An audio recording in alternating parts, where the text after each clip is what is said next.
Kita tahu jurung itu adalah Jho-Low, G-H-O-L-O-W,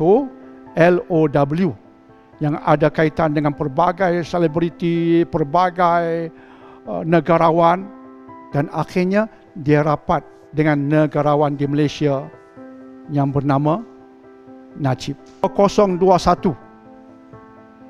Jun 2021, hutang 1MDB yang Malaysia kena pikul dan tanggung berjumlah 32 bilion. Siapa akan bayar hutang ini? Najib? Jeff? Ridwan? Negara akan bayar hutang ini. Dan bila kita sebut negara, melibatkan siapa? Kita semua. Anak-anak kita, cucu cicit kita. Ini bukan bab peribadi lagi. Ini melibatkan rakyat.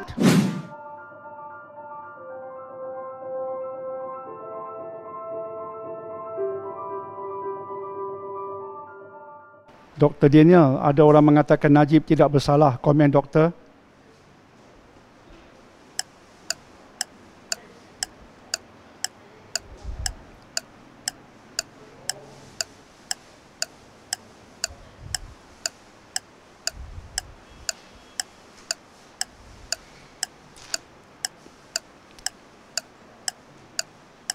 Najib telah dihukumkan bersalah. Benar. Jika anda mengatakan Najib tidak bersalah, apa hujahannya?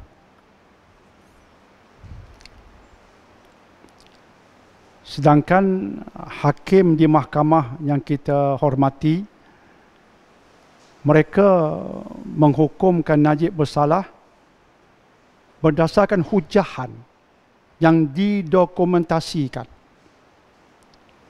Hujahan dari pihak pendakwaan yang mendakwa dan hujahan dari pihak pembelaan yang membela Najib diberikan ruang dengan saksi masing-masing secara adil di mahkamah di Malaysia. Dan hujahan itu mempunyai lebih kurang 1000 muka surat. Dan para hakim mengkaji semua itu sebelum membuat keputusan. Sekaligus kita boleh berpendapat bahawa hakim memutuskan sesuatu berdasarkan penelitian terhadap hujahan. Maka kita kena menghormati proses itu. Dan kemudian di saat terakhir, Ketua Hakim Negara membuat hujahan yang memakan lebih kurang 15 muka surat yang merumuskan bahawa keputusan sebelum ini benar. Memberikan hujahannya sebagai Ketua Hakim Negara yang terdapat dalam 15 muka surat. Dia bukan suatu yang sembrono. Merujuk kepada 1000 muka surat hujahan sebelumnya. Jadi bila kita merasakan bahawa si pesalah tidak bersalah, selepas mahkamah menghukumkan bersalah, hujahan apa yang kita guna pakai untuk mematahkan keputusan itu semudah itu di tepi jalan?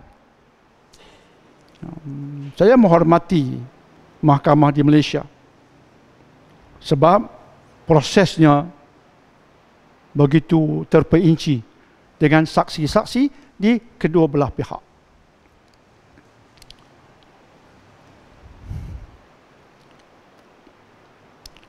Kes Najib ini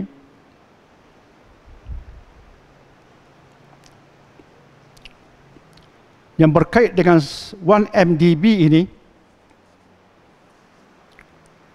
menarik minat dunia. Negara kita yang tercinta yang minggu depan akan menyambut kemerdekaan telah menarik perhatian dunia berkaitan isu 1MDB.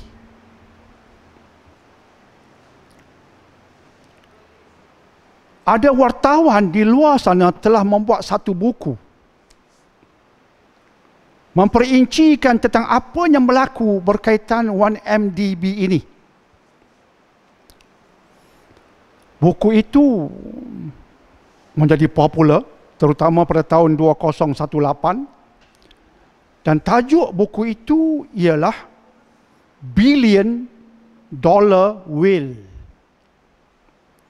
Billion Dollar Whale. Tajuknya lebih panjang, tapi tajuk utama itulah dia.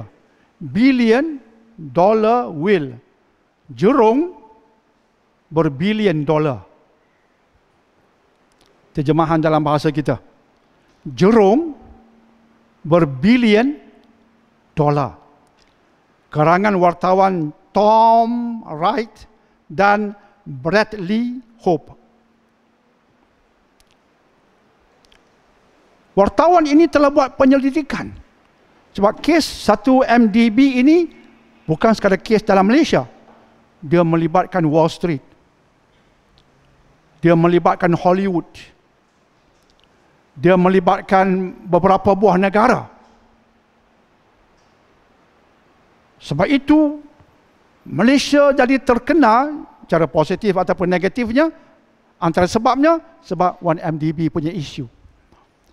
Dan saya bila tengok tajuk itu, memang saya nak tahu siapa dia jerung itu. Who is that whale? The billion dollar whale. Who is that whale? Jerung itu siapa? Dan akhirnya kita tahu jerung itu adalah Joe Low. GHOLOW. Yang ada kaitan dengan pelbagai selebriti, pelbagai negarawan. Dan akhirnya dia rapat dengan negarawan di Malaysia yang bernama Najib. Dan dalam buku itu diceritakan interaksi yang berlaku. Dan dalam buku itu disebutkan 1MDB diwujudkan sedikit sebanyak untuk membantu ekonomi Malaysia. Itu bagus. Asalnya itu nawaitunya. 1MDB diwujudkan untuk membantu ekonomi Malaysia. Tetapi akhirnya ia tak jadi seperti itu. Sebab pengaruh Jolo ke atas 1MDB dan ke atas tokoh-tokoh Malaysia di Malaysia. Pengaruh kafir Jolo. Boleh saya panggil dia kafir Jolo kah, Jeff? Tak apa sedap, ha? Saya tak panggil dia kafir Jolo. Dia pengaruh Jolo terhadap 1MDB yang Malaysia punya begitu besar. Sehingga akhirnya penyalahgunaan wang berlaku. Dan akhirnya wang disalurkan kepada akaun peribadi tokoh tertentu.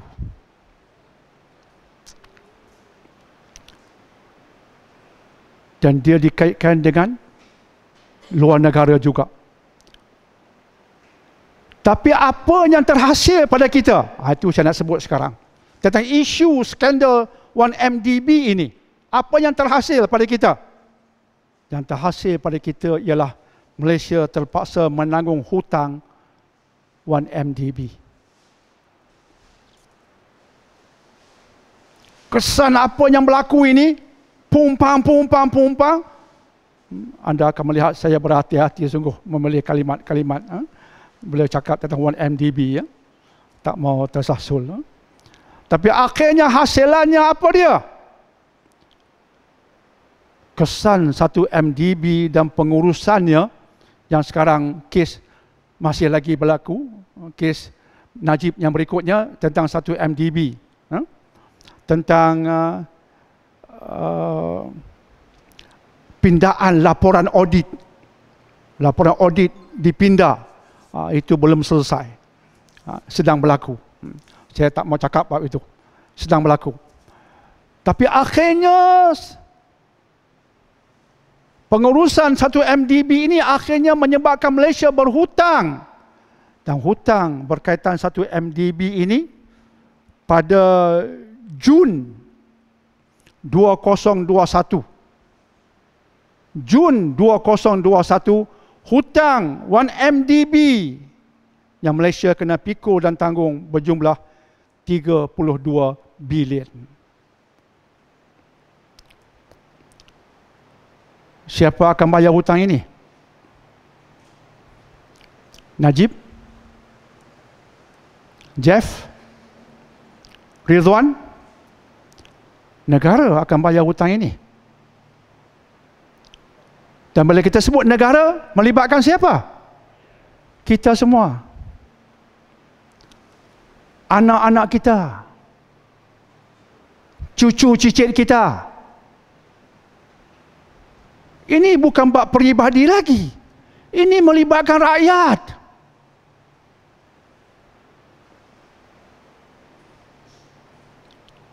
Yang tak akan selesai sekadar pergi umrah, lilit serban, pergi selawat perdana. Tidak. Ini bab negara. 32 bilion. Apa maksudnya? Tuan-tuan, puan-puan, Belanjawan Selangor 2022, Belanjawan Selangor, negeri besar kan? Belanjawan negeri Selangor 2022 berapa jumlahnya? Belanjawan negeri Selangor untuk 2022, 2.34 bilion. Belanjawan negeri Johor 2022 berapa jumlahnya? 1.98 bilion. 2 bilion, 1 bilion, dan banding dengan 32 bilion. Negara terpaksa pikul hutangnya, dan bila sebut negara, kita terikat sekali. Itu yang menyebabkan rakyat marah. Orang macam saya ni marah. Dan mau pihak yang terlibat dihukum. Dan kita harapkan tidak diberikan pengampunan oleh Duli Yang Maha Mulia. Sebab ini bukan kesalahan pribadi. Ini satu kesalahan jenayah terhadap negara, terhadap rakyat. Najib didapati bersalah dalam kes 42 juta masuk akaun pribadi. Masuk akaun pribadi 42 juta. Dan dia belanja. Kes sedang berlaku sekarang, isu 1MDB. Kes pindaan laporan audit. Dan kita sedang menanggung bala itu seperti saya sebutkan tadi. Saya mahu kita minta yang bersalah dihukum. Dan kita minta jangan diberikan pengampunan diraja. Ampun tuanku, sebab ini kesalahan melibatkan rakyat. Melibatkan negara. Mengikut proses undang-undang, kita hormati undang-undang. Mengikut proses undang-undang. Dan biar yang bersalah dihukum. Supaya ada pengajaran kepada pemimpin-pemimpin yang lain yang kepala otaknya lebih kurang sama. Dan selepas ini bila pilihan raya, pastikan kita buang pemimpin-pemimpin di Malaysia. Kita rombak kafilah kepimpinan di Malaysia. Supaya yang ada di atas itu insya-Allah tiada berkaitan dengan rasuah, tiada berkaitan dengan golongan yang terjebak dengan rasuah, bukan golongan yang bermesra dengan puak-puak rasuah. Kita pilih lain dari kalangan yang insya-Allah hafizun alim. Yusuf ayat 55, yang jujur, yang tahu bak kerja. Kita selidik, kita rombak kepimpinan, just don't care, dan kita naikkan pemimpin-pemimpin yang insya-Allah akan menjadikan Malaysia elok, makmur, dan tak terikat dengan jerung-jerung, insya-Allah.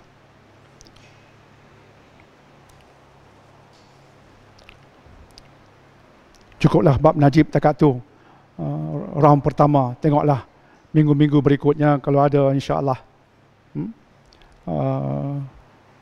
data tambahan yang saya fikir sesuai untuk saya sebut. Jika tidak, saya diam.